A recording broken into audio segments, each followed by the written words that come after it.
പിന്നെ വിശുദ്ധ ഏവൻഗേലിനായിട്ട് വായിച്ച വേദഭാഗത്തു നിന്ന് ഒരു വാക്യം നമ്മുടെ ഒരുമിച്ചുള്ള ധ്യാനത്തിനായിട്ട് ഞാൻ വായിക്കുന്നു. വിശുദ്ധ ലൂക്കോസിൻ്റെ സുവിശേഷം 12-ാം അധ്യായം 24-ാമത്തെ വാക്യം. The Gospel according to Saint Luke chapter 12 verse 24. കാക്കകളെ നോക്കുവിൻ, വിതയ്ക്കുന്നില്ല, കൊയ്യുന്നില്ല, എങ്കിലും ദൈവം അവയെ പുലർത്തുന്നു. Consider the ravens, they neither sow nor reap, and yet God feeds them.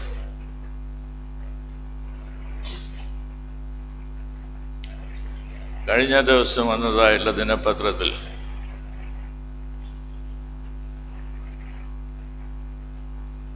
ഒരു കൂനൻ പാറ വന്ന് ഇടിഞ്ഞ് ഒരു വീട്ടമ്മയ്ക്ക് പരിക്കേറ്റതായിട്ടുള്ള വാർത്ത നാം വായിക്കുകയുണ്ടായി. പാറശാലയിലാണ്. രാവിലെ 5:30 ശുചിമുറിയിൽ കയറിയതായിട്ടുള്ള അവസരത്തിൽ ഒരു വീട്ടമ്മയ്ക്ക് ഉണ്ടായതായിട്ടുള്ള അപകടം. സമീപത്തുണ്ടായിരുന്ന ഒരു വലിയ പാറ അത് അടർന്ന് മാറി ശുചിമുറിയുടെ മുകളിലേക്ക് വീഴുകയായിരുന്നു. തകർന്ന ശുചിമുറിയും പാറയും അതിൻ്റെ അടിയിൽപ്പെട്ടതായിട്ടുള്ള 50 വയസ്സുകാരിയായ രാജകുമാരി എന്ന പേരോടുകൂടിയ വീട്ടമ്മ അഗ്നിശമന വിഭാഗവും പോലീസും കൂടെ ചേർന്നാണ് അവരെ പുറത്തെടുക്കുന്നതിനായിട്ടിടയായിട്ട് തീർന്നത്. തുടർന്ന് കാരക്കോണത്തുള്ള മെഡിക്കൽ കോളേജിലേക്കൊക്കെ കൊണ്ടുപോയി. അതിനുശേഷം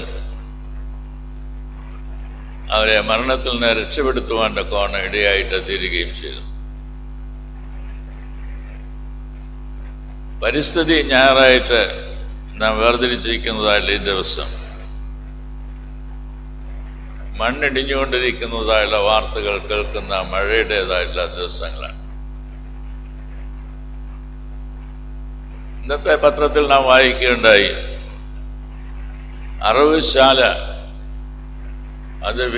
അത് വീണ് മലീനസമാക്കി തീർക്കുന്നതായുള്ള ഭൂപ്രദേശം. പരിസ്ഥിതി ഞായറായിട്ട് നാം വേർതിരിച്ചിരിക്കുന്നതായുള്ള ഈ ദിവസം ഓർക്കേണ്ടതായിട്ടുള്ള 2 കാര്യങ്ങൾ. ഒന്ന്, പരിസ്ഥിതിയെ നാം സംരക്ഷിക്കേണ്ടതാണ്. 2, അതിനെ മലിനമാക്കരുത്.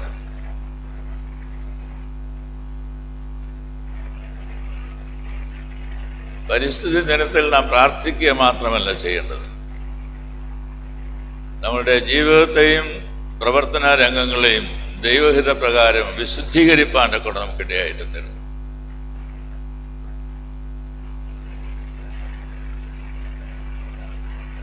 പോൾ ബ്രാൻഡ് എഴുതിയതായിട്ടുള്ള ഒരു മനോഹരമായിട്ടുള്ള പുസ്തകമുണ്ട്. ആ പുസ്തകത്തിൽ അതിൻ്റെ തലക്കെട്ടായിട്ട് അദ്ദേഹം കൊടുത്തിരിക്കുന്നതായിട്ടുള്ള വാക്കുകൾ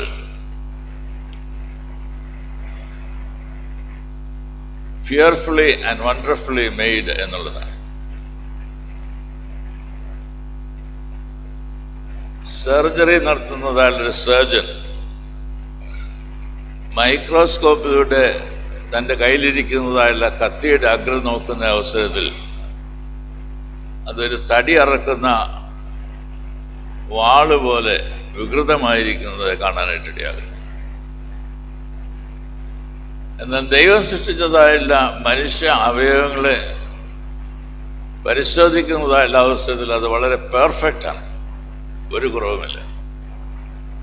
അതുകൊണ്ടാണ് അദ്ദേഹത്തിൻ്റെ അനുഭവങ്ങളെല്ലാം ചേർത്ത് എഴുതിയതായിട്ടുള്ള പുസ്തകത്തിന് ഫിയർഫുള്ളി ആൻഡ് വണ്ടർഫുള്ളി മെയ്ഡ് എന്ന് എഴുതുവാനായിട്ട് ഇടയായിട്ട് തീർന്നത്.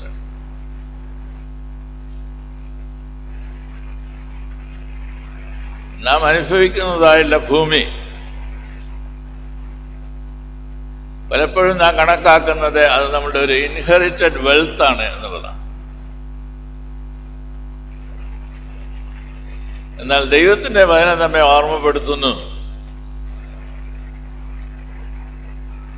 അത് ഭാവി തലമുറയ്ക്ക് വേണ്ടി ശരിയായിട്ട് വിനിയോഗിപ്പാൻ്റെ കൂടെ നമ്മെ ഏൽപ്പിച്ചിരിക്കുന്നതായിട്ടുള്ള ഒന്നാണ്.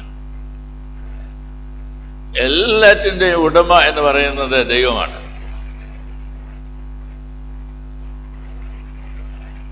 ദൈവം നമ്മെ ഏൽപ്പിച്ചിരിക്കുന്നതായില്ല ഈ നിധി എന്ന് പറയുന്നത് വളരെയധികം സൂക്ഷ്മതയോടും വിശ്വസ്തയോടും കാത്തു സൂക്ഷിക്കുവാനായിട്ടുള്ള കാര്യവിചാരകത്വമാണ് നമ്മെ ഏൽപ്പിച്ചിരിക്കുന്നത്. സ്റ്റുവേർഷിപ്പാണ് നമ്മെ ഏൽപ്പിച്ചിരിക്കുന്നത്.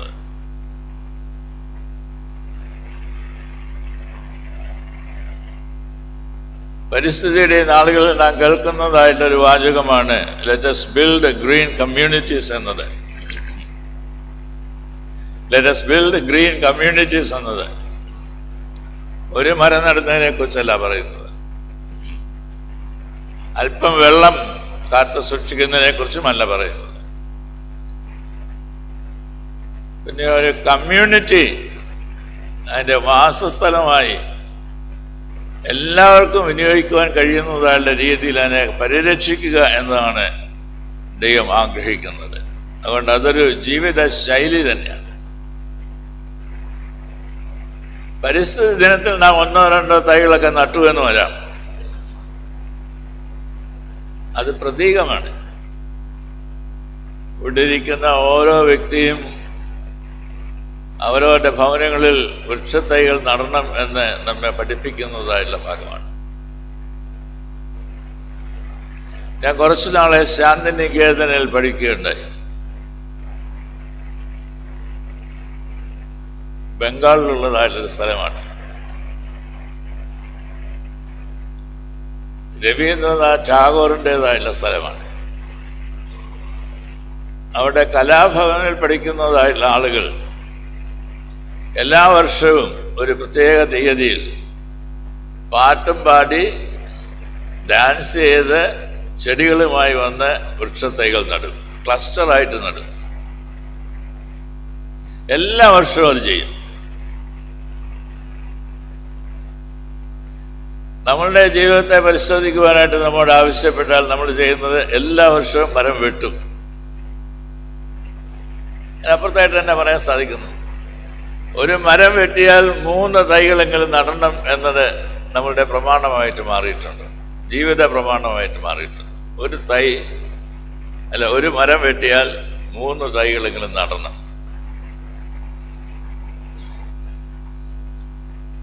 നമ്മൾ വിവിധ കാരണങ്ങൾ പറഞ്ഞുകൊണ്ടാണ് മരമൊക്കെ വെട്ടിമാറ്റുന്നത്. എന്നാൽ ഒരിക്കലും മരത്തൈകൾ നടാറില്ല. മനുഷ്യനെ ശ്വസിക്കുവാനായിട്ടുള്ളത് ഓക്സിജൻ തരുന്നതെല്ലാം മരങ്ങളാണ് എന്ന് നമുക്കറിയാം. അറിയാൻ പാടില്ലാത്ത വസ്തുത നമുക്കറിയാം. നമ്മൾ മരത്തിന് തിരികെ കൊടുക്കുന്നത് കാർബൺ ഡൈ ഓക്സൈഡുമാണ്. അതും അറിയാം.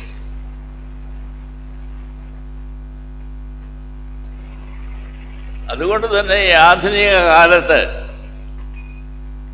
നമ്മളുടെ വീടിൻ്റെ തിണ്ണയിലും വീടിൻ്റെ മുറിക്കുള്ളിലും ഒക്കെ വെക്കാവുന്നതായിട്ടുള്ള ചെടികളുണ്ട്. എന്തിനാ? ശ്വാസം മുട്ടി ചാകരുത് എന്നുള്ളതിനാണ്. അങ്ങനെ ഒന്നും നടക്കുകയില്ല എന്നാണ് നമ്മൾ ചിന്തിച്ചുകൊണ്ടിരിക്കുന്നത്. ആരെങ്കിലും വിചാരിച്ചു, ഇവിടെ പ്രായമുള്ള ആളുകളുണ്ട്, ആരെങ്കിലും വിചാരിച്ചൊരു 15 വർഷങ്ങൾക്ക് മുമ്പ് ഈ ബോട്ടിലുള്ള വെള്ളം വാങ്ങിച്ച് കുടിക്കേണ്ടി വരുമെന്ന്?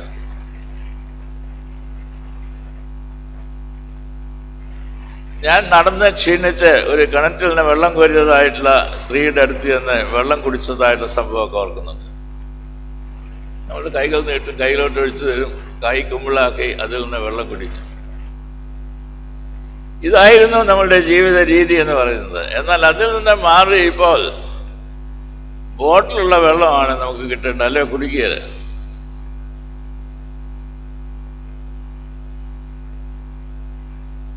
ഇതുപോലെ തന്നെ ഒരു നാള് ഓക്സിജൻ വാങ്ങിച്ച് ശ്വസിക്കേണ്ടി വരും എന്നത് നമ്മൾ ഇന്ന് മനസ്സിലാക്കുന്നുണ്ട്.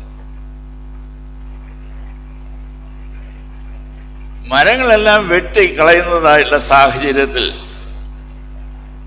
പരിസ്ഥിതിയുടെ സംരക്ഷണമല്ല നാം ചെയ്യുന്നത്, പിന്നെയോ അതിൻ്റെ നാശമാണ് ചെയ്യുന്നത്.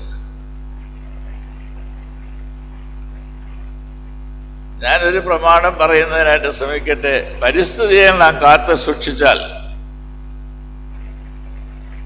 പരിസ്ഥിതി നമ്മയും കാത്തു സൂക്ഷിക്കും.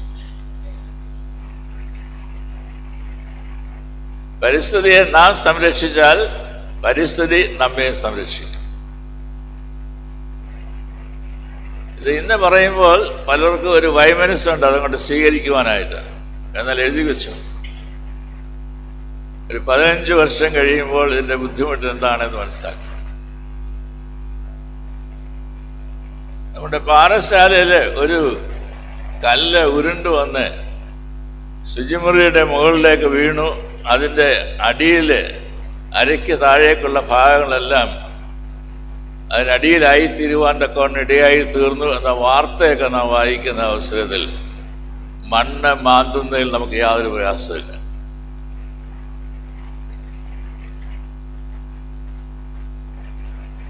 ഇന്നത്തെ പത്രത്തിൽ നമുക്ക് വായിക്കുവാൻ കഴിഞ്ഞതായിട്ടൊരു വാർത്തയാണ് മണ്ണിടിഞ്ഞു എന്നത്. എവിടെ? നദിയുടെ തീരത്തുണ്ടായിരുന്നതായിട്ടുള്ള മണ്ണിടിഞ്ഞു. എന്താ കാര്യം? ആറ്റിൽ നിന്നുള്ള മണലെല്ലാം വാരി വാരി വാരി ഇപ്പോൾ ആ ആറ്റില് ആവശ്യത്തിനുള്ള മണലില്ല. അതുകൊണ്ട് സൈഡിലുള്ളതൊക്കെ ഇടിഞ്ഞ് താഴേക്ക് വീഴുകയാണ്. ഇന്ന് വൃക്ഷം നമ്മുടെ തലയിൽ വീഴുമോ, വീടിന് മുകളിലേക്ക് വീഴുമോ, ഇങ്ങനെയൊക്കെയുള്ള കാര്യങ്ങളെക്കുറിച്ച് നാം ചിന്തിക്കാറുണ്ട്. എന്നാൽ ഒരു വൃക്ഷത്തിനെ ശരിയായ വിധം വളരുവാൻ്റെ കൊണ്ടുമുള്ള ഒരു സാഹചര്യം സൃഷ്ടിക്കുവാനായിട്ട് നമുക്കറിയില്ല. നടേണ്ടതുപോലെ നടുന്നതിനായിട്ടോ വളർത്തേണ്ടതുപോലെ വളർത്തുന്നതിനായിട്ടോ ഒക്കെ സാധിക്കാതെ പോകുന്നത് കൊണ്ടാണ് ഇത് എന്ന് നമുക്കറിയാം. നമ്മളുടെ വികല ഭാവങ്ങളാണ് പലപ്പോഴും നമുക്ക് വിനാശമായിട്ട് തീരുന്നത്.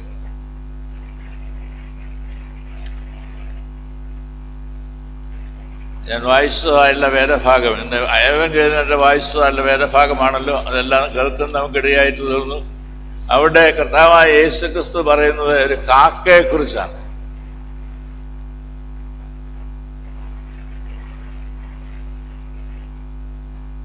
അത് വിതയ്ക്കുന്നില്ല, അത് വളർത്തുന്നില്ല, അത് കൊയ്യുന്നില്ല, കൂട്ടിവെക്കുന്നതുമില്ല. നമ്മളോ വിതയ്ക്കുകയും ചെയ്യും, വളർത്തുകയും ചെയ്യും, കൊയ്യുകയും ചെയ്യും, കൂട്ടിവെക്കുകയും ചെയ്യും.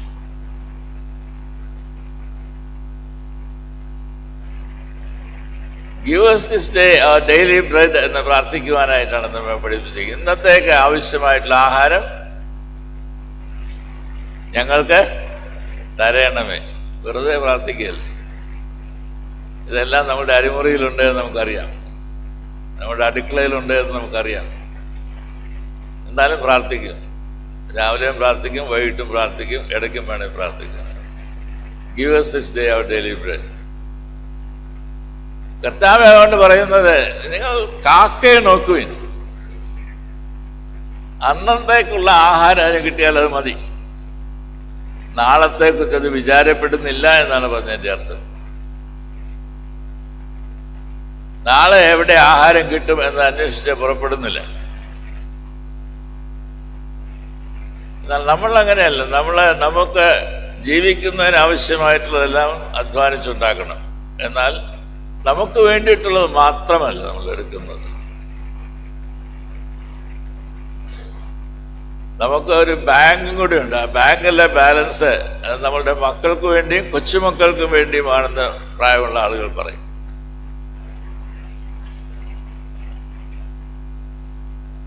നിങ്ങൾ കേൾക്കാൻ ഇടയായോ എന്ന് എനിക്കറിയാനായിട്ട് പാടില്ല. ഇപ്പൊ കൊച്ചുമക്കളൊക്കെ തിരിഞ്ഞു പറയും, വല്യപ്പച്ച ഞങ്ങൾക്കൊന്നും വേണ്ട, ഞങ്ങൾക്ക് വേണ്ടതെല്ലാം ഉണ്ട്.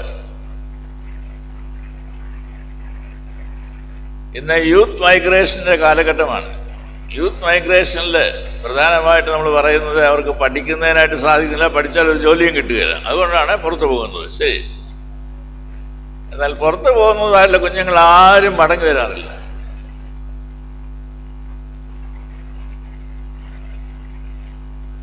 നമ്മൾ തന്നെ എത്രയോ ആഗ്രഹിച്ച് പ്രാർത്ഥിച്ചാണ് ഓരോരുത്തരെയൊക്കെ പുറത്തേക്ക് വിട്ടിരിക്കുന്നത്. ആരെങ്കിലും വന്നിട്ടുണ്ട്?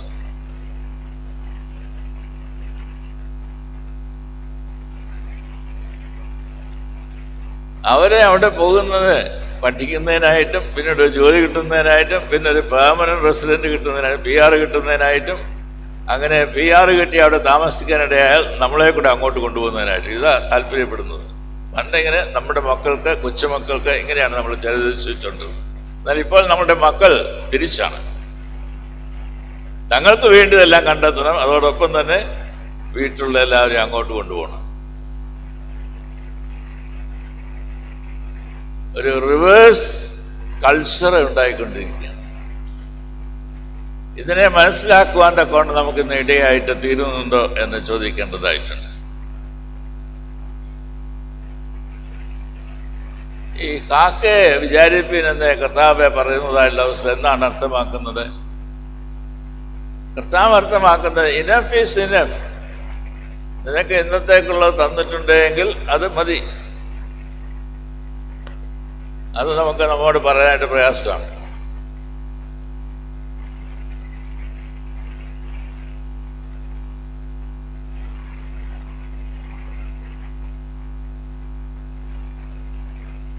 ജീവിതത്തിൽ നോ പറയുന്നതിനായിട്ട് സാധ്യമായിട്ട് തീരുന്ന രംഗങ്ങളുണ്ടോ? എനിക്കിത്രയും മതി എന്ന് പറയുന്നതായുള്ള രംഗങ്ങളുണ്ടോ?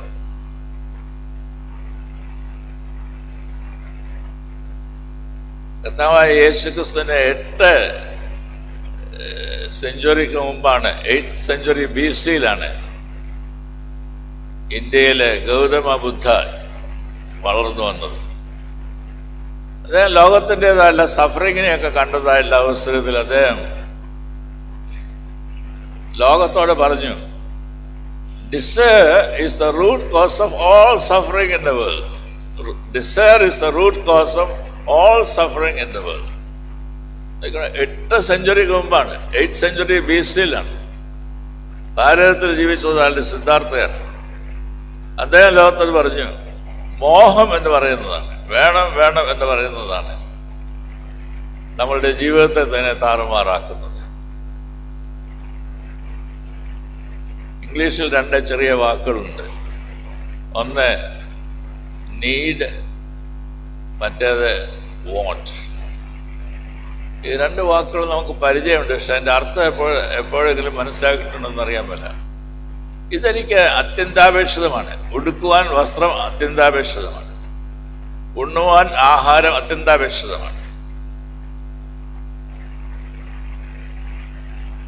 എന്നാൽ എത്രമാത്രം?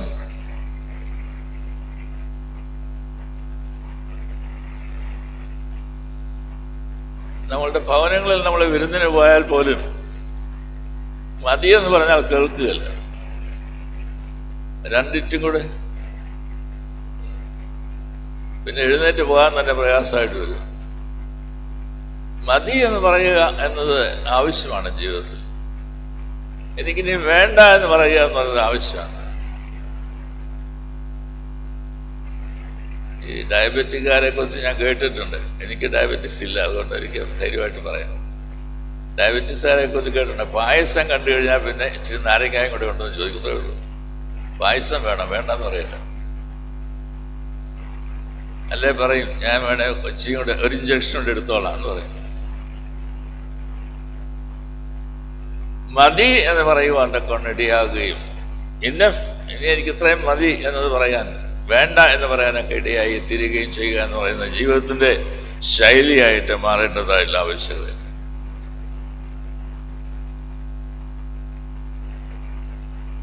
ഞാൻ അടുത്ത സമയത്ത് ഒരു മുസ്ലിം ഭവനത്തെക്കുറിച്ചുള്ള ചിത്രീകരണം കാണുകയുണ്ടായി. നിങ്ങളും കണ്ടു കാണും. അവിടെ മകന് വിവാഹം കഴിഞ്ഞ് തൻ്റെ ഭാര്യയോടുകൂടി മുകളിലത്തെ നിലയിലാണ് താമസിക്കുക. അവിടെ നിന്ന് ചാടി ഇറങ്ങി താഴോട്ട് വന്നിട്ട് അവിടെ പുസ്തകം വായിച്ചുകൊണ്ടിരുന്നതായുള്ള വാപ്പയോട് പറയാണ്, വാപ്പ ഞങ്ങൾ പുറത്തേക്ക് പോവുകയാണ്, കുറെ കഴിഞ്ഞേ വരികയുള്ളൂ, ഞങ്ങൾക്ക് ഒത്തിരി സാധനങ്ങളൊക്കെ വാങ്ങിക്കാനായിട്ടുണ്ട്, വാപ്പയ്ക്ക് എന്തെങ്കിലും ആവശ്യമുണ്ട്. അപ്പോൾ വാപ്പ മിണ്ടാതിരിക്കുകയാണ്. അപ്പോൾ ഈ മരുമകൾ പറഞ്ഞു, വാപ്പയ്ക്ക് നമുക്കൊരു ഉടുപ്പും മുണ്ടുമൊക്കെ വാങ്ങിച്ചോണ്ട് വരാം. വാപ്പ അത് കേട്ട അവസരത്തിനെ പറഞ്ഞു, എനിക്ക് വേണ്ട, എനിക്ക് ഇപ്പോൾ ഉള്ളത് കുറച്ച് നാളോട്ട് ഇടാം, എനിക്ക് വേണ്ട. അപ്പോൾ മകൻ പറഞ്ഞു, എന്നാൽ ഒരു കാര്യം ചെയ്യാം, വാപ്പയ്ക്ക് പുസ്തകം വായിക്കാൻ ഇഷ്ടമാണ്, ചില പുസ്തകങ്ങളൊക്കെ വാങ്ങിച്ചുകൊണ്ട് വരാം. അപ്പോൾ വാപ്പ മറുപടിയായിട്ട് പറഞ്ഞു, കേൾക്കണേ, വാപ്പ മറുപടിയായിട്ട് പറഞ്ഞു, നിനക്ക് വലിയ നിർബന്ധമാണ്, ഏതാണ്ട് ഞാൻ ഒരു ലിസ്റ്റ് ഉണ്ടാക്കുന്നത്, നീ ഇത് കൊണ്ടുപോയി. അപ്പൊ ഈ കാറെ കയറി ഈ ഭാര്യയെ ഭർത്താവിടെ യാത്ര ചെയ്യുന്ന അവസ്ഥയിൽ ഭാര്യ സൈഡിലിരുന്നുകൊണ്ട് പറയുന്നുണ്ട്, ഒന്നും വേണ്ട പറഞ്ഞ വാപ്പയ്ക്ക് എങ്ങനെ ഇത്രയും ലിസ്റ്റൊക്കെ ഉണ്ടാക്കാൻ സാധിച്ചത്, അതിങ്ങോട്ട് കാണിച്ചേ ഞാനൊന്ന് നോക്കട്ടെ. അപ്പൊ ഭർത്താവ് പറയുന്നുണ്ട്, നീ ഒന്ന് അടങ്ങിയിരിക്കെ, നമുക്ക് അവിടെ പോകുമ്പോൾ എന്തെങ്കിലുമൊക്കെ വാങ്ങിക്കാം. അവിടെ ചെന്ന് ഷോപ്പിംഗ് ഒക്കെ നടത്തിയപ്പോൾ വാപ്പയുടെ കാര്യമൊക്കെ മറന്നുപോയി. അപ്പോൾ ഭാര്യ അത് ഓർപ്പിച്ചു. ഭാര്യ ഓർപ്പിച്ചപ്പോൾ പോക്കറ്റിൽ നിന്ന് തപ്പിയെടുത്തു ലിസ്റ്റ്. തുറന്നു വായിച്ചപ്പോൾ അത് ലിസ്റ്റല്ല, അതൊരു എഴുത്താണ്, കത്താണ്. വാപ്പ അതിനകത്ത് തലേ രാത്രിയിലായിരിക്കും എപ്പോൾ എഴുതിയിരിക്കുകയാണ്, മോനെ, നീ വിവാഹം കഴിക്കുന്നതിന് മുമ്പ് നീ എൻ്റെ എല്ലാ കാര്യങ്ങളിലും ശ്രദ്ധിച്ചിരുന്നു, നീ വീട്ടിൽ തന്നെ ഉണ്ടായിരുന്നു. ഇപ്പോൾ അവൻ അവിടെയല്ല താമസിക്കുന്നത്, വേറൊരിടത്താണ് താമസിക്കുന്നത്, വല്ലപ്പോഴും വന്നിവിടെ താമസിക്കുകയുള്ളൂ. എനിക്ക് വേണ്ടത് നിങ്ങൾ വാങ്ങിക്കുന്നതായുള്ള സാധനങ്ങളല്ല, എനിക്ക് വേണ്ടത് നിന്നെയാണ്, നിന്റെ കുറച്ച് സമയമാണ്.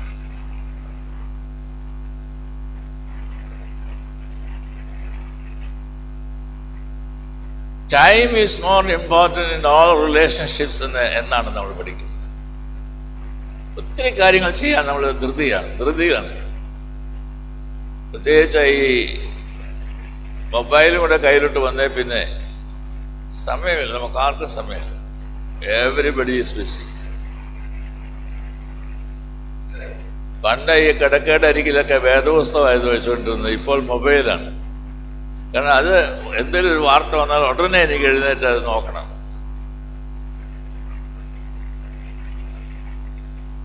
ഇൻസ്റ്റന്റ് ആയിട്ട് മറുപടി കൊടുത്തില്ലെങ്കിൽ മറുവശത്തിരിക്കുന്ന ആൾ അക്ഷമനായിട്ട് തീരും. അതുകൊണ്ട് ഇന്ന് നമ്മെ ഭരിക്കുന്നത് മൊബൈലാണ് എന്ന് പറയുന്നതിനകത്ത് യാതൊരു വ്യത്യാസമില്ല, അത് ശരിയാണ്. ഈ വാപ്പ പറഞ്ഞതുപോലെ എന്നാണ് നമ്മെ വളർത്തിക്കൊണ്ടുവന്നതായിട്ടുള്ള നമ്മെ ഓരോരുത്തരെയും മാതാപിതാക്കളെയും ഒന്ന് പരിചരിക്കുവാനൊക്കെ കൊണ്ട് മക്കൾക്ക് സമയമുണ്ടാകുന്നത്?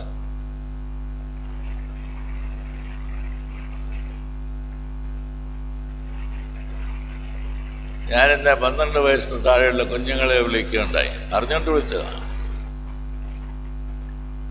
വിളിച്ചത് നിങ്ങൾക്കൊരു പാഠവും നിങ്ങളുടെ വികാരി അച്ഛനൊരു ജോലിയുമാണ്. നിങ്ങൾക്കുള്ള പാഠം ഈ 12 വയസ്സുള്ള കുഞ്ഞിനെ അവിടെ ഉറക്കിയിട്ടിട്ടല്ല വരേണ്ടത്, നിങ്ങളുടെ കൂടെ കൊണ്ടുവരണം. അച്ഛനുള്ള ജോലി ഇതിൻ്റെ എല്ലാ ഞായറാഴ്ചയും ചെയ്യണം. അപ്പോൾ കുഞ്ഞുങ്ങൾ പള്ളിയിൽ വരാൻ തുടങ്ങും. എന്നാൽ പള്ളിയിൽ വരാത്തതായിട്ടുള്ളൊരു കൂട്ടം ആൾക്കാർ കുഞ്ഞുങ്ങളാണ്. മറ്റൊരു കൂട്ടം ആൾക്കാർ വയോജനങ്ങളായിട്ട് എഴുന്നേറ്റ് വരുവാൻ കഴിയാത്തതായുള്ള ആൾക്കാരാണ്. എന്ത് ചെയ്യാൻ? പള്ളിയിൽ വരണമെന്നുള്ള ആഗ്രഹമുണ്ട്, എന്നാൽ വരാൻ ശാരീരികമായിട്ടുള്ള ശക്തിയില്ല, പ്രാപ്തിയില്ല.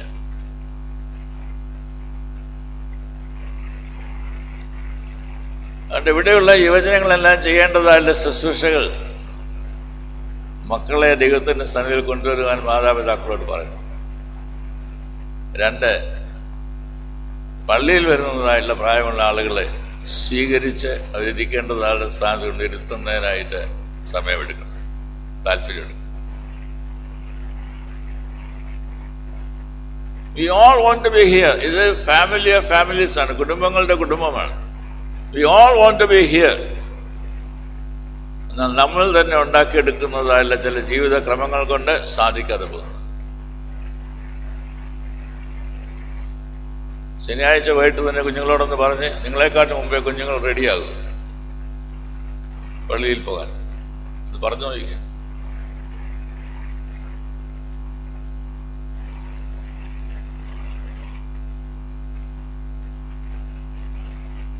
ഇന്ന് സൗഖ്യത്തോടെ എഴുന്നേറ്റ് വന്നതായിട്ടുള്ള ആൾക്കാർ, നടന്നു കയറിയതായിട്ടുള്ള ആൾക്കാർ ഒരു 10 വർഷം കഴിയുമ്പോൾ വടി ഊന്നി നടക്കാറുണ്ട്. വീൽ ചെയർ വരും. Are we prepare. Are we prepare?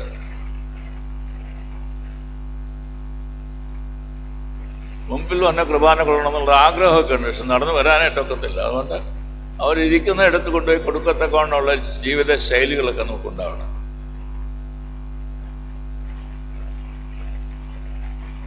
കർത്താവ് രണ്ടാമത്തെ പറയുന്നതിനായിട്ട് ശ്രമിക്കുന്നത് താമരയെ കുറിച്ചാണ്.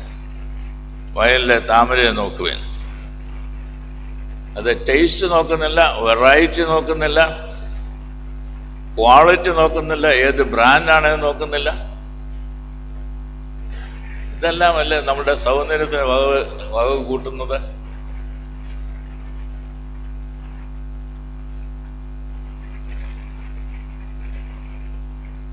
ഇവിടെ ഇരിക്കുന്നതായാലും സ്ത്രീകളോടൊരു കാര്യം ചോദിക്കട്ടെ, നിങ്ങൾ ആരെങ്കിലും മറ്റൊരാളുടെ സാരി കണ്ടിട്ട് ഇത് എവിടുന്നാണ് വാങ്ങിച്ചോന്ന് ചോദിക്കാതിരുന്നിട്ടുണ്ടോ?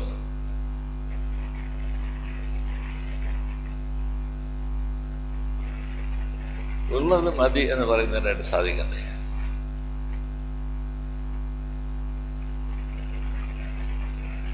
അടുത്ത സമയത്ത് ഒരാൾ പറയണ്ട, ഈ ശുഭ്രവസ്ത്രധാരികളായിട്ടുള്ള സ്ത്രീകളെ എല്ലാം മാരാമണ്ണ് കാണാമായിരുന്നു പുരുഷന്മാര്. എന്നാൽ ഇപ്പോൾ അതെല്ലാം പോയി.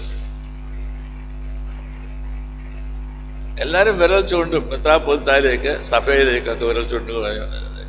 സഭയൊന്നും നേരെ ഒന്നും നടത്തുന്നില്ല. നമ്മളാ ഉടുക്കുന്നത്, നമ്മളാ വരുന്നത്.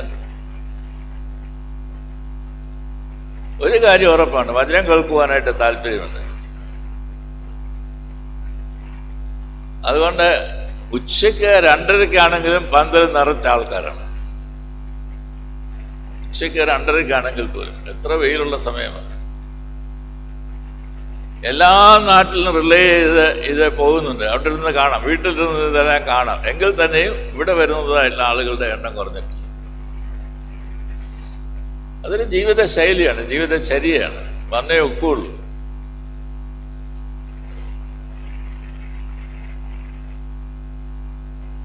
എനിക്കിപ്പോൾ മണലിൽ കൂടെ നടന്ന് പന്തലിൽ പോകുന്നതിനായിട്ട് സാധിക്കുന്നില്ല. അതുകൊണ്ട് ഞാൻ കാറിലാണ് പോകുന്നത്.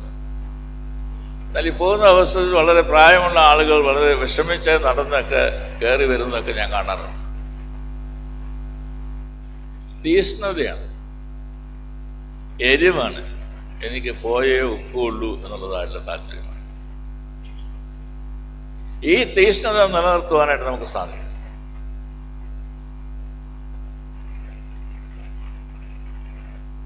നമ്മളുടെ ഈ നാടിപ്പോൾ അതിഥി തൊഴിലാളികളുടെ നാടായിട്ട് മാറിയിട്ടുണ്ട്. അതുകൊണ്ട് ഈ അടുത്ത സമയത്തുള്ളതായിട്ടുള്ളൊരു വിലാപം ഞാൻ കേട്ടിരിക്കുന്നത്, ഈ ബംഗാളിലേക്ക് പോയതായിട്ടുള്ള പണിക്കാരും തിരികെ വന്നിട്ടില്ല. നമ്മുടെ വിലാപം ഇപ്പോഴത്തെ. പണ്ട് ഇതൊക്കെ നമ്മൾ തന്നെ ചെയ്തുകൊണ്ടിരുന്ന പല കാര്യങ്ങളാണ്, അതൊക്കെ ഇപ്പോൾ പോയി.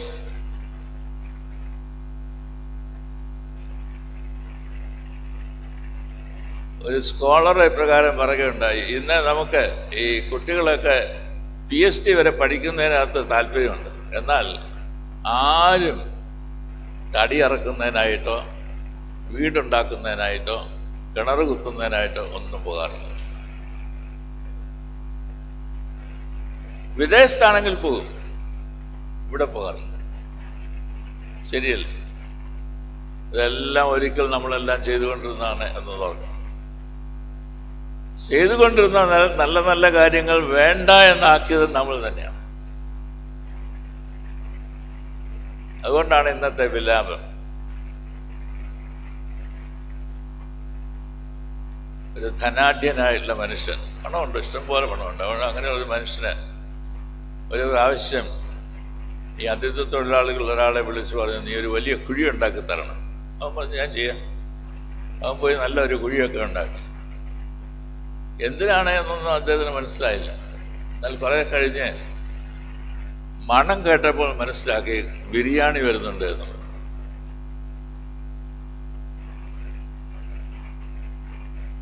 വളരെയധികം ബിരിയാണികൾ കൊണ്ട് ആ കുഴിയിലിട്ടു. കുഴി നിറഞ്ഞു.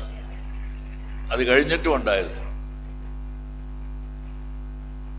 അപ്പോൾ ആ വീട്ടുകാരൻ പറഞ്ഞു, എടാ നീ മുകളിലേക്ക് കയറി അവനെ ചവിട്ടി താക്കണം.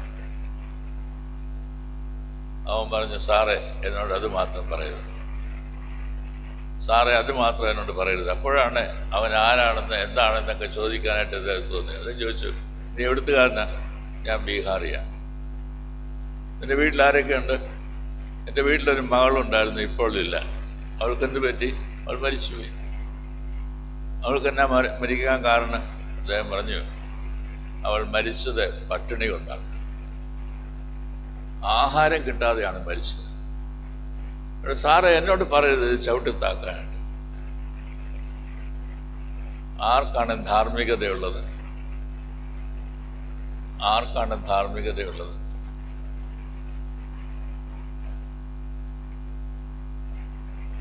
ഞാൻ മുമ്പേ സ്ത്രീകളോട് ചോദിച്ചാലുള്ള ചോദ്യം ഇപ്പോഴും മനസ്സിൽ മാറിയിട്ടില്ല. അവിടെ ഊറിച്ചിരിക്കുന്നതൊക്കെ എനിക്ക് കാണാം. ഇതിനൊരു ബദൽ സംസ്കാരം ഈ ലോകത്തിൽ നൽകിയത് മദർ തെരേസയാണ്. 2 സാരി, ഒരു ബക്കറ്റ്, ഒരു 5 രൂപ, അത്രയേ ഉള്ളൂ. സ്കൂളിൽ നിന്ന് ഇറങ്ങിയതായിട്ട് മാസം തോറും ശമ്പളം വാങ്ങിച്ച് സ്കൂളിൽ പഠിപ്പിച്ചുകൊണ്ടിരുന്ന ഒരു ടീച്ചറായിരുന്നു. അവിടെ നിന്ന് ഇറങ്ങി.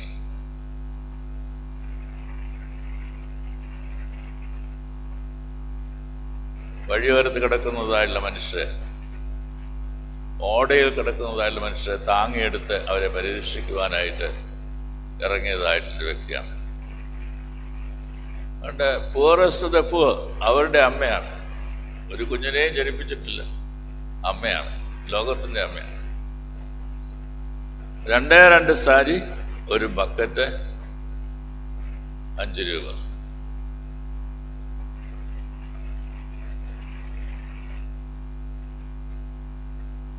രണ്ട് പോകട്ടെ, 3 തരം അല്ലെങ്കിൽ 4 തരം ജീവിക്കാവും. അങ്ങനെ ഒരു ജീവിതത്തെക്കുറിച്ച് ചിന്തിച്ചിട്ടുണ്ട്. ന്യൂയോർക്കിലേക്ക് മദർ തെരേസയുടെ സിസ്റ്റേഴ്സ് ഓഫ് ചാരിറ്റി വന്നതായുള്ള അവസരത്തിൽ അവർ പായ എതിർത്തുകൊണ്ടാണ് വന്നത്. എന്തിനാ? കിടന്നുറങ്ങാനായിട്ട്. നമ്മൾ അമേരിക്കയിൽ നിന്ന് ഇങ്ങോട്ട് വരികയാണെങ്കിൽ കൊണ്ടുവരുന്നത് ഷീറ്റാണ്. ഇവിടുന്ന് സിസ്റ്റേഴ്സ് അങ്ങോട്ട് പോകുമ്പോൾ അവർ കൊണ്ടുപോകാനായിട്ടുള്ളത് കിടന്നുറങ്ങാനായിട്ടുള്ള പായാണ്. അവരുടെ സാധനങ്ങളെല്ലാം കാർഡ്ബോർഡ് ബോക്സിലാണ് കെട്ടിക്കൊണ്ട് പോയിരിക്കുന്നത്.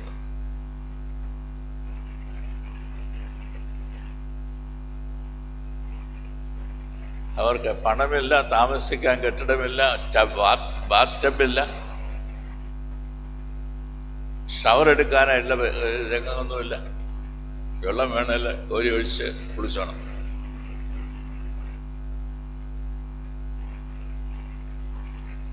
ഈ ലോകത്തിൽ ഒരു ബദൽ സംസ്കാരം സാധ്യമാണ് എന്നത് ലോകത്തെ കാണിച്ചു കൊടുത്തതായിട്ടുള്ള ആളിനെയാണ് ലോകത്തിൻ്റെ അമ്മ എന്ന് വിളിച്ചത്.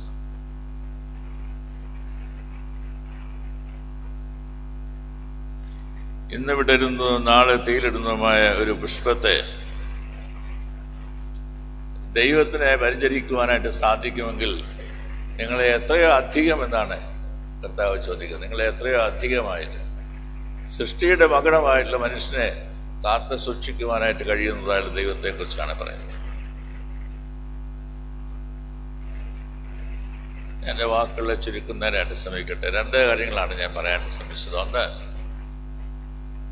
പരിസ്ഥിതിയെ സംരക്ഷിക്കുക എന്നതിന് പകരമായി ഉപഭോഗ സംസ്കാരത്തിലേക്കാണ് നാം വഴുതി വീണു പോയിരിക്കുന്നത്. പരിസ്ഥിതിയെ സംരക്ഷിക്കുന്നതിനായിട്ട് സാധിക്കണം. മരങ്ങൾ വേണം, മൃഗജാലങ്ങൾ വേണം, പക്ഷികൾ വേണം, ഇഴജന്തുക്കൾ വേണം, എല്ലാം വേണം. ഈ ലോകത്തിലാണ് ദൈവം നമ്മെ ആക്കിയിരിക്കുന്നത്.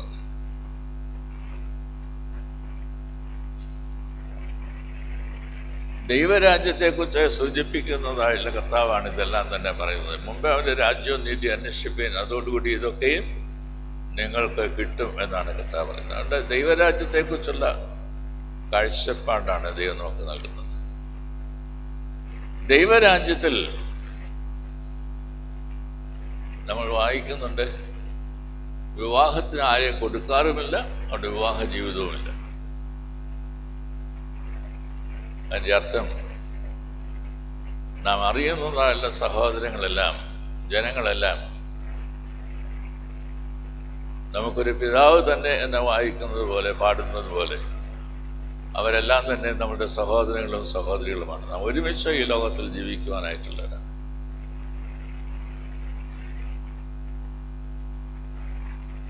വാപ്പായ്ക്ക് വസ്ത്രം വാങ്ങിച്ചു കൊടുക്കുവാനായിട്ട് തിരിഞ്ഞതായിട്ടുള്ള സ്ത്രീയും, പുസ്തകം വേണേൽ വാങ്ങിച്ചു തരാം എന്ന് പറഞ്ഞതായുള്ള മകനും എഴുത്ത് വായിച്ചതായുള്ള അവസ്ഥയിൽ അവരുടെ ഹൃദയം കലങ്ങി. അവർ വന്നെ വാപ്പയെ കെട്ടിപ്പിടിച്ച് പറഞ്ഞു, വാപ്പേ, ഞാൻ ഇനി മുതൽ ഇവിടെ താമസിച്ചോളാം, ഞാൻ ഇനി മുതൽ ഇവിടെ താമസിച്ചോളാം. മറ്റുള്ളവരെ കരുതുവാനായിട്ട്, സ്നേഹിപ്പാനായിട്ട്, സമസൃഷ്ടങ്ങളാണ് എന്ന് മനസ്സിലാക്കുവാനായിട്ട്, നാം ദൈവത്തിൻ്റെ മക്കളാണ് എന്ന് വിചാരിപ്പാനായിട്ട് എങ്ങനെ സാധ്യമായിട്ട് തീരും? പലപ്പോഴും കമ്മ്യൂണിറ്റേറിയനായിട്ട് മാറുന്നത്, വർഗീയവാദികളായിട്ട് മാറുന്നത്, പലപ്പോഴും ഒരു എക്സ്ക്ലൂഷൻ ലോകത്തിന് നൽകുന്നത്, വളരെ ഇൻസുലേറ്റഡായി ഐസൊലേറ്റഡായി ജീവിക്കുവാനൊക്കെ ശ്രമിക്കുന്നത്, ഇതെല്ലാം നമ്മിലാണ് കാണപ്പെടുവാനായിട്ടിടയാകുന്നത്. എൻ്റെ കർത്താവെ ദൈവരാജ്യത്തെക്കുറിച്ച് പ്രസംഗിച്ചതായുള്ള അവസരത്തിൽ പറയുന്നത്, മാനസാന്തരപ്പെട്ട സുവിശേഷത്തിൽ വിശ്വസിപ്പീൻ എന്നാണ്. മാനസാന്തരപ്പെട്ട സുവിശേഷത്തിൽ വിശ്വസിപ്പീൻ. ഇന്ന് നമ്മുടെ മൈൻഡ് സെറ്റ് ഉള്ളത് ചേഞ്ച് ചെയ്യണം, ട്രാൻസ്ഫോംഡ് ആണ് ദൈവരാജ്യത്തിനനുസൃതമായി. എന്നിട്ട് നാം വായിക്കുന്നതായുള്ള വേദഭാഗങ്ങളെല്ലാം തന്നെ ഈ ദൈവരാജ്യത്തിൻ്റെ അനുഭവത്തിലേക്ക് നമ്മെ നടത്തുന്ന വേദഭാഗങ്ങളായി കാണുവാൻ, മനസ്സിലാക്കുവാൻ, അതിനനുസരിച്ച് ജീവിതത്തെ ക്രമപ്പെടുത്തുവാൻ കർത്താവെ ഞങ്ങളെ സഹായിക്കണമേ എന്ന് ദൈവസന്നിധിയിലെ പ്രാർത്ഥിക്കാൻ, പ്രാർത്ഥനയ്ക്കായിട്ട് നിങ്ങളെ വണക്കാം. ഞങ്ങളുടെ ദൈവമായ കർത്താവെ, പ്രകൃതിയെ സ്നേഹിച്ചതായുള്ള അവിടുന്ന് കാക്കകളെ നോക്കുന്നതിനായിട്ടും താമരയെ നോക്കുന്നതിനായിട്ടും പാഠങ്ങൾ പഠിക്കുന്നതിനായിട്ടും ഞങ്ങളെ ഉദ്ബോധിപ്പിച്ചുവല്ലോ. അന്നത്തേക്കുള്ള ആഹാരം മതി എന്ന് വിചാരിക്കുന്നതായിട്ടുള്ള കാക്കകളെ പോറ്റുന്നതായുള്ള ദൈവം, പറവകളെ ദിനംതോറും വളർത്തുന്നതായിട്ടുള്ള ദൈവം, വയലിലെ താമരയെ അണിയിക്കുന്നതായുള്ള ദൈവം, ശലോമോൻ പോലും അവൻ്റെ വലിയ പ്രതാപത്തിൽ പോലും അത്രയും ഭംഗിയുള്ളതായിട്ട് തീരുന്നില്ല എന്നത് പറഞ്ഞതായിട്ടുള്ള കർത്താവ്, ആ കർത്താവിലേക്ക് നോക്കി ഞങ്ങളുടെ ജീവിതത്തിൻ്റെ പാതകളെ മനസ്സിലാക്കുവാൻ ഇടയാക്കി തീർക്കണമേ എന്ന് പ്രാർത്ഥിക്കുന്നു. എനിക്ക് ജീവിക്കുന്ന ക്രിസ്തു, മരിക്കുന്ന ലാഭം എന്ന് പറയുവാനൊക്കെ വേണം. എപ്പോഴും ക്രിസ്തു ഉള്ളവരായി തീരുവാൻ ഞങ്ങളെ പ്രാപ്തരാക്കണമേ എന്ന് പ്രാർത്ഥിക്കുന്നു. ആദ്യമായിട്ട് വിശുദ്ധ കുർബാന ചെയ്യുന്ന ഫസ്റ്റ് കമ്മ്യൂണിക്കൻസിനെ ഓർത്ത് ഞങ്ങൾ പ്രാർത്ഥിക്കുന്നു. അവരെ അനുഗ്രഹിക്കണമേ. അവർ തങ്ങളുടെ വിശ്വാസത്തെ ഏറ്റു പറയുമ്പോൾ ആ വിശ്വാസം എൻ്റെ തിരിച്ചറിഞ്ഞ് അതിൽ വളർന്നു വരുവാൻ നീ സഹായിക്കുകയും ചെയ്യണമെന്ന് യേശു എന്ന അപേക്ഷിക്കുന്നു. ദയയോടെ കേൾക്കണമേ.